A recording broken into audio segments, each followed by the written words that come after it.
Entonces tenemos dos tipos de víctimas, sin entrar en el tercer tipo de víctimas, que son ya las compañeras, ¿no? ¿Verdad? Si no, vamos a concentrarnos en el tipo de víctima de la persona física. La víctima directamente que ha sufrido el daño y aquella víctima indirecta, que cuando la víctima directa le han causado la muerte. ¿Ok? Antes de adentrarnos a lo que son los derechos de la víctima, tenemos que ver dos principios generales que rige el Código Procesal Penal, pero que también lo contempla en la Constitución de la República. Dentro de ello tenemos la igualdad ante la ley y la igualdad entre las partes. Entre la igualdad ante la ley, ella establece que todas las personas somos iguales ante la ley y deben de ser tratadas por igual. Y en cuanto a la igualdad entre las partes, es que deben intervenir en igualdad de condiciones en un proceso. Y aquí llevo una notica en el último, que es que el juez debe de allanar el ejercicio de este derecho. Tanto la Constitución como el Código Procesal establece que los jueces deben de allanar el ejercicio de ese derecho. Inclusive hemos visto que la mayoría de las veces cuando la Suprema Corte de Justicia o la misma Corte Penal, en el caso de la Corte Penal, que anulan el proceso y para que se conozca de nuevo un nuevo juicio, es porque han violentado derechos fundamentales. Y dentro de eso tenemos que concentrarnos mucho para hacer valer el ejercicio del derecho de la víctima en esos dos principios. Porque como vemos en el transcurrir del proceso penal, vemos que la mayoría, hay como un escudo protector al imputado. Entonces, para jugar un poco, hacer un rejuego en que el ejercicio sea al mismo nivel, tanto de la víctima como del imputado, tenemos que concentrarnos en esos dos principios. ¿Y por qué lo digo? Porque la mayoría de las veces el juez y el Ministerio Público están concentrados en saberse la historia completita del imputado, dejando en un olvido la historia de la víctima, que quien ha sufrido el daño. Y lo digo porque tenemos que saber que la ley penal viene a sancionar una infracción, y la infracción que viene a hacer, se tipifica un hecho a los fines de salvaguardar un derecho, ¿no? Por ejemplo, en el caso de la muerte, ¿qué derecho ha sido violentado ahí? El derecho a la vida. Entonces, el hecho de sancionar el homicidio, ¿qué está haciendo el legislador? Salvaguardando o que se respete el derecho a la vida. Entonces, en el homicidio se ha violentado eso. Pero ¿quién ha sido la persona que se le ha violentado un derecho al principio de una infracción?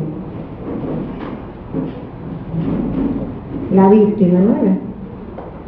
A la víctima que se le ha violentado el ejercicio de un derecho. Entonces ahí es que viene a entrar en juego el sometimiento del imputado. Pero en la mayoría de las veces ustedes ven que en el juicio se dejan de un lado a la víctima. Algunos dicen que no se establecen los derechos en el código. El código sí lo contempla. Lo que tenemos que ir escudriñando dónde está cada uno y hacerlo valer en un juicio. Dentro de los derechos de la víctima, el artículo 84 establece lo siguiente: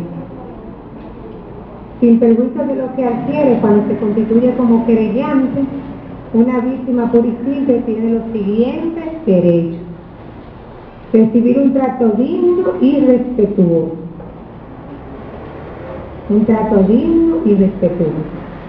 En este caso, a veces vemos como abogados, cuando van a hacer el interrogatorio a la víctima, suelen ser un poquito ofensivos en su proceder frente a una víctima.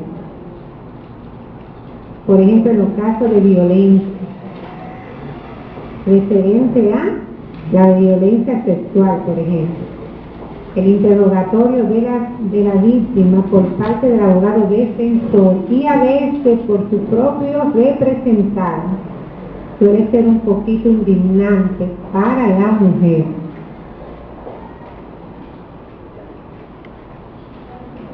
Otro derecho es ser respetada en su intimidad.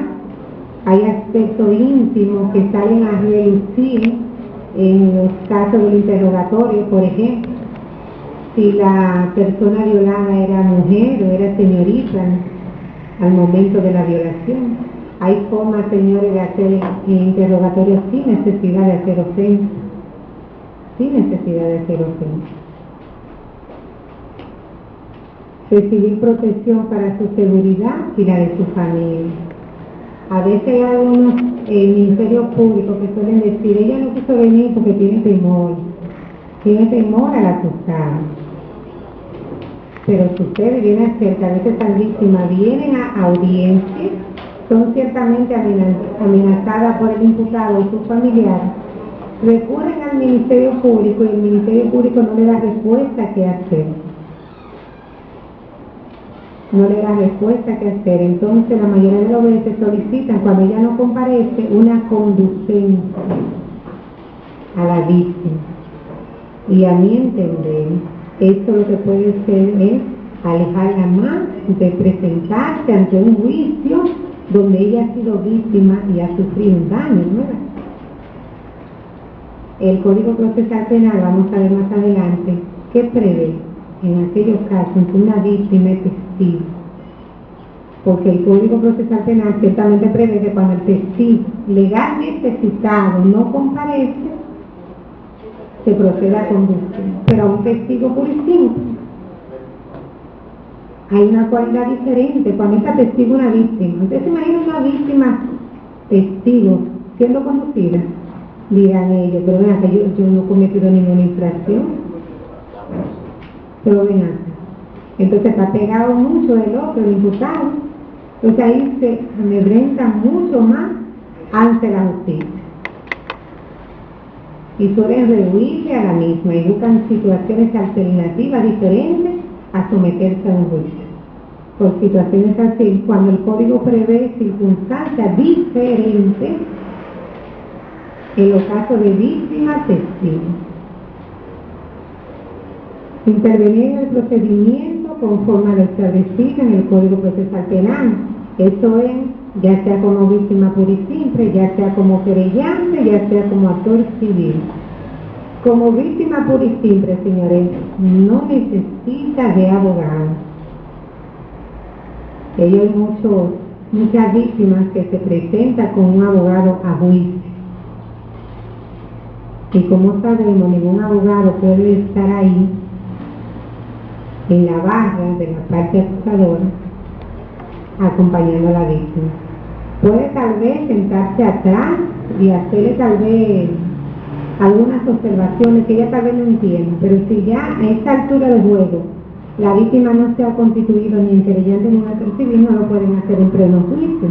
Hay unas reglas en el Código Procesal Penal para accionar como actor civil o como querellante. No era como antes, como el viejo proceso, que todavía no tenemos encasillado, que venía un abogado y en pleno juicio y sin el imputado saber nada se constituía en actor civil. Claro está, el viejo proceso antes lo permitía, pero el de ahora ya no. Hay una regla de juego para uno proceder. ¿A los fines de qué? Porque este código lo que busca es evitar lo más posible las sorpresas procesales que se hacían antes. ¿Se acuerdan? Que además de constituirse en actor civil en juicio, también presentaban los testigos, docenas de testigos que el imputado ni siquiera hubiese investigado a ver qué iban a decir.